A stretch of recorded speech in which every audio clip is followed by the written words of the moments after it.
बुलढाणा माझा न्यूज. खामगावमध्ये महसूल प्रशासनाचा मोठा दणका. अवैध वाळूचा ट्रक तहसीलदारांच्या ताब्यात.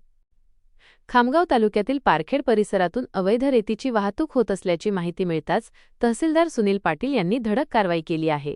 30 मार्च 2026 रोजी सकाळी 11:30 वाजेच्या सुमारास राष्ट्रीय महामार्गावर ही घटना घडली.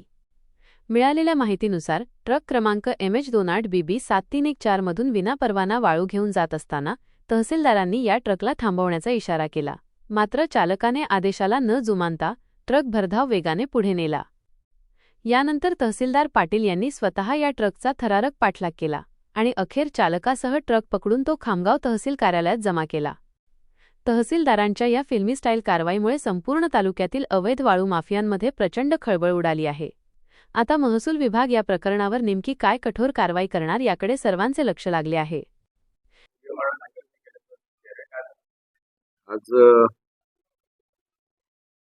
पारखेडच्या तिथे साधारणतः पारखेडवरून काहीतरी रेतीची वाहतूक होते आहे असं बातमी मिळाली. त्या अनुषंगाने मी स्वतः माझ्या वाहनाने नॅशनल हायवेला जात असताना एक वाहन क्रमांक MH3028BB 7374 हे वाहन रेतीची अवैध वाहतूक करत असताना आढळून आले.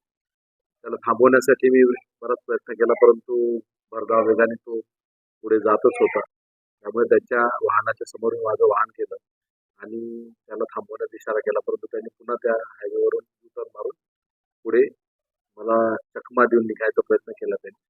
त्यामुळे थोडंसं एका मुरमाच्या तिथे त्याला मी पकडण्याचा प्रयत्न केला.